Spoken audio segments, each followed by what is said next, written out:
बिस्मिल्लाहिर्रहमानिर्रहीम। Computer club में एक बार फिर आपकी खिदमत पे हाजिर। आज का जो टॉपिक है वो बहुत अहम होने वाला है, क्योंकि आज के इस टॉपिक में मैं आपको बताने जा रहा हूँ कि मशीन लर्निंग में महारत हासिल करने के लिए हमें किन किन प्रोग्रामिंग लैंग्वेज का जो है सहारा लेना पड़ता है, कि आपको किस किस लैंग्वेज को आप सीख कर मशीन लर्निंग की जो प्रोग्रामिंग है वो कर सकते हैं। कौन सी लैंग्वेजेस जो हैं मशीन लर्निंग करने के लिए इम्पोर्टेंट है। तो आज जो है इसके ऊपर बात करेंगे, और कौन कौन सी प्रोग्रामिंग लैंग्वेज है जिसकी जिनकी मदद से हम मशीन लर्निंग के प्रोग्राम्स जो हैं वो बना सकते हैं, और उन सब प्रोग्रामिंग लैंग्वेज में से हमें कौन सी जो लैंग्वेज है वो चूज़ करनी चाहिए मशीन लैंग्वेज में। ठीक है, तो आइए ज़रा उनको डीपली हम देखते हैं। मशीन लर्निंग में महारत हासिल करने के लिए किसी लैंग्वेज का इंतखाब करते वक्त इसमें दस्तयाब लाइब्रेरीज पर ज़रूर गौर करना चाहिए। सबसे अहम और सबसे इम्पोर्टेंट बात, लाइब्रेरीज पर गौर करना कि कौन सी लैंग्वेज जो है कौन सी लाइब्रेरी प्रोवाइड कर रही है, या कौन सी लैंग्वेज कितनी लाइब्रेरीज प्रोवाइड कर रही है, या जो हम काम करने जा रहे हैं मशीन लर्निंग के थ्रू क्या उस लैंग्वेज के अंदर वो लाइब्रेरी मौजूद है या नहीं है। ये बात जो है बहुत मैटर करती है। जो मशीन लर्निंग प्रोसेस में इस्तेमाल होती है, दिसंबर 2016 में Indeed.com एक ये वेबसाइट है जिसके ऊपर मुख्तलिफ मुलाजमत के इश्तिहारात वगैरह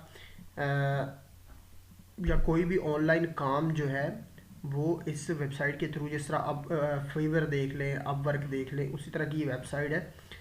तो 2016 में Indeed.com पर मुलाजमत के इश्तहारात से हासिल किए गए डाटा से इस बात का अंदाज़ा लगाया जा सकता है कि मशीन लर्निंग के पेशा वाराना शोबे में पाइथन सबसे ज़्यादा मतलूबा प्रोग्रामिंग लैंग्वेज है। पाइथन के बाद जावा, फिर आर और फिर C++ है। तो आइए ज़रा फिर नज़र डालते हैं इन लैंग्वेजेस के ऊपर।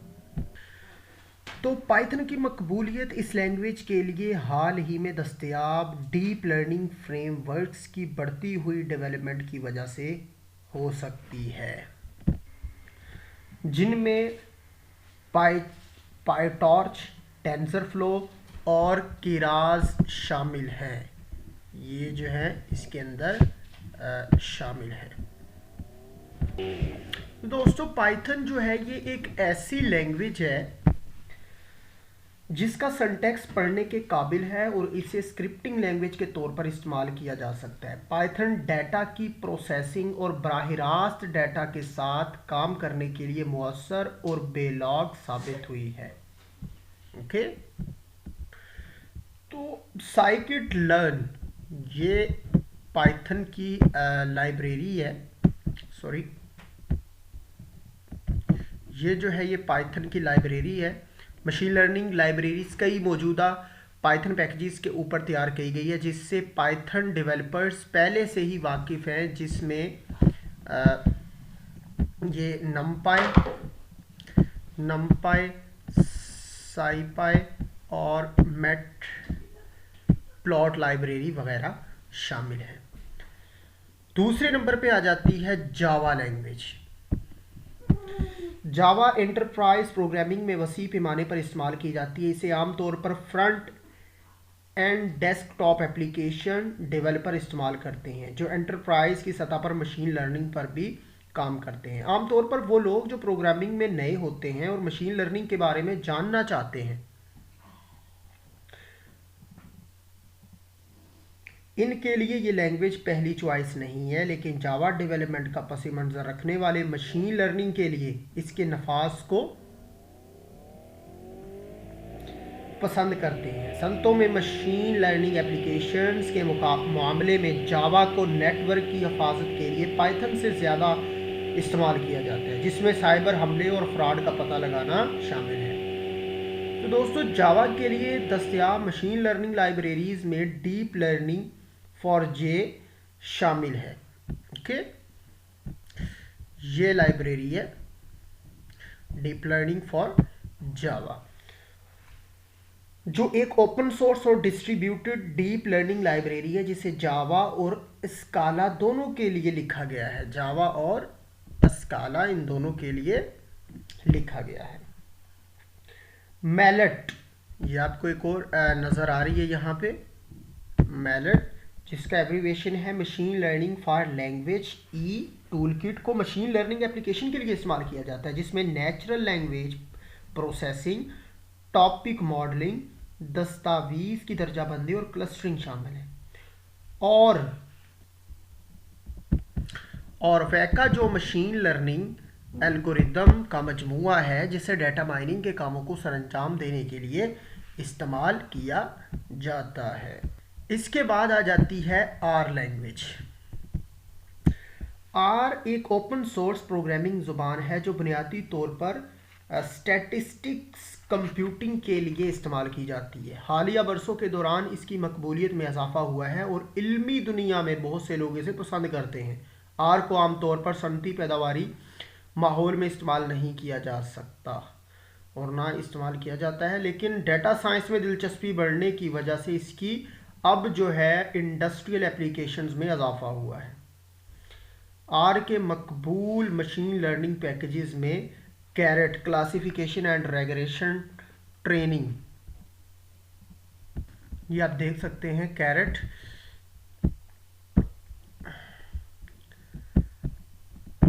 दर्जाबंदी और रुजत के लिए यानी कि रेग्रेशन के लिए रैंडम फॉरेस्ट, ये नज़र आ रहा है एल्गोरिदम, और E1017 शामिल हैं। तो ये पैकेजेस है। इसके अलावा इसमें शुमारियात और अमकान के मफरूज़े के लिए प्रोबेबिलिटी थ्योरी के अफ़ाल भी शामिल हैं। इसके बाद अगली लैंग्वेज आ जाती है C++। गेम या रोबोट एप्लीकेशंस में मशीन लर्निंग और मसनूई ज़हानत के लिए C++ का इंतखाब किया जा सकता है। एम्बेडेड कंप्यूटिंग हार्डवेयर डेवलपर्स और इलेक्ट्रॉनिक्स इंजीनियर्स इस ज़ुबान की काबिलियत की वजह से मशीन लर्निंग एप्लीकेशंस में C या C++ को पसंद करते हैं। कुछ मशीन लर्निंग लाइब्रेरीज जिन्हें आप C++ के साथ इस्तेमाल कर सकते हैं, इनमें कौन कौन सी हैं? स्केलेबल, MLPACK और D लाइब्रेरी जो वसी पैमाने पर मशीन लर्निंग एल्गोरिदम्स पेश करता है। मॉड्यूलर्स, ओपन सोर्स, शार्क शामिल हैं। ओके, तो ये हैं इन चारों, ये जितनी भी चार मैंने लैंग्वेजेस बताई हैं, एक दो तीन चार, तो इन चारों में से जो है सबसे मकबूल तरीन जो है वो पाइथन है। तो मैं आप लोगों को यही सजेस्ट करूँगा कि जो भी बिगनर्स हैं जो मशीन लर्निंग सीखना चाहते हैं, मशीन लर्निंग के प्रोजेक्ट्स पे काम करना चाहते हैं, तो उनको मैं कहूँगा कि वो पाइथन को यूज़ करें, पाइथन सीखें और पाइथन को ही इस्तेमाल करें। ये है भी इजी, या जो भी बिगनर्स हैं जिनके पास कोई किसी भी प्रोग्रामिंग का नॉलेज नहीं है तो वो इसको ही इस्तेमाल करें, इसको यूज़ करें। ठीक है, तो इंशाल्लाह नेक्स्ट वीडियो में मैं फिर हाज़िर होऊंगा आपकी खिदमत में। तब तक के लिए मुझे दीजिए इजाज़त, और 3 मैजिकल्स काम करने मत भूलिए।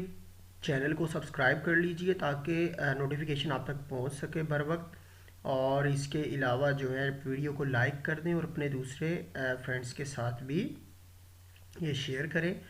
और अगर कोई प्रॉब्लम हो तो आप वो कमेंट के ज़रिए मुझसे पूछ सकते हैं। मुझे दीजिए इजाज़त, अल्लाह हाफ़िज़।